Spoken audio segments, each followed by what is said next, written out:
trois facteurs ou alors trois éléments clés déterminants pour un jeune diplômé ou non, ou pour un passionné de décrocher l'emploi ou alors le job inoubliable, le job inestimable qu'il aurait pu avoir. Soft skills, soft hard et puis compétences numériques de base. Voilà trois clés qui vous permettent et qui peuvent souvent passer avant votre diplôme. Les soft skills, c'est-à-dire des compétences humaines comme maîtriser ses émotions, travailler en groupe, travailler sous pression. Les hard skills, c'est-à-dire les expériences professionnelles qui développent des compétences pratiques. Et puis finalement les compétences numériques de base. Voilà trois facteurs, trois éléments qui vous permettent à coup sûr de décrocher un emploi de rêve quand vous êtes jeune diplômé ou quand vous êtes simplement passionné.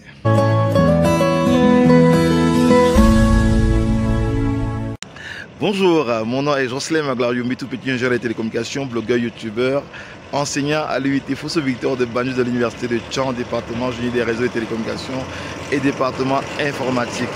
Dans cette vidéo, je voudrais qu'on puisse réfléchir ensemble sur l'impact de trois facteurs, les soft skills, les hard skills et puis finalement les compétences numériques de base, qui sont trois facteurs déterminants qui passent bien souvent avant le diplôme pour vous permettre de décrocher un emploi, à coup sûr un emploi de rêve et un job de rêve.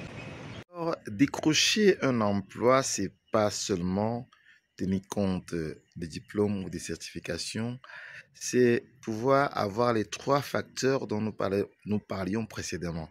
Les soft skills, les compétences humaines, les hard skills, compétences professionnelles, pratiques, opérationnelles et finalement les compétences numériques de base. Ça veut dire quoi ou ça rime à quoi tout ceci?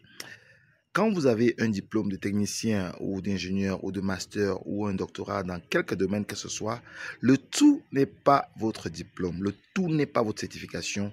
Il faut en plus de votre diplôme, en plus de votre certification, en plus de votre doctorat, de votre BTS, de votre master, 4 master, 8, tout ce que vous voulez, en plus de votre diplôme d'ingénieur, vous devez pouvoir démontrer des soft skills, c'est-à-dire des compétences humaines telles que l'art de parler en public, l'art de maîtriser ses émotions, travailler sous pression, l'art de travailler en équipe, en groupe et bien d'autres compétences humaines que vous devez avoir pour pouvoir intégrer un groupe. En deux, les hard skills, c'est-à-dire les compétences professionnelles.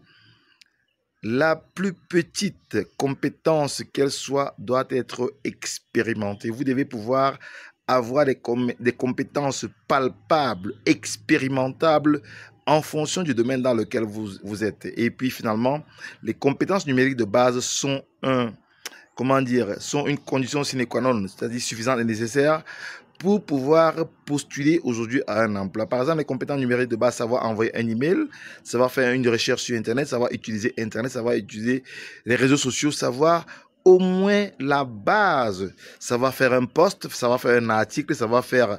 Tout ceci ne demande pas forcément d'être un expert, mais savoir comment est-ce qu'on envoie un email à une personne, un email à 10 personnes, un email avec copie cachée, un email avec copie cachée et tout le reste. Donc, savoir comment faire toutes ces petites choses, savoir comment créer une page Facebook, savoir comment créer un compte Instagram, comment avoir un compte Telegram et tout le reste. Donc voilà les trois facteurs qui sont indispensables en plus de votre diplôme pour pouvoir espérer décrocher un bon job ou alors un emploi ou alors comme consultant ou bien comme, comme collaborateur ou partenaire dans un projet quelconque. C'est notre contribution pour l'édification d'une jeunesse plus entreprenante, plus perspicace pour ne pas pleurnicher, mais se mettre résolument au travail pour développer les soft skills, pour développer les compétences pratiques, professionnelles, opérationnelles et finalement pour développer les compétences numériques de base.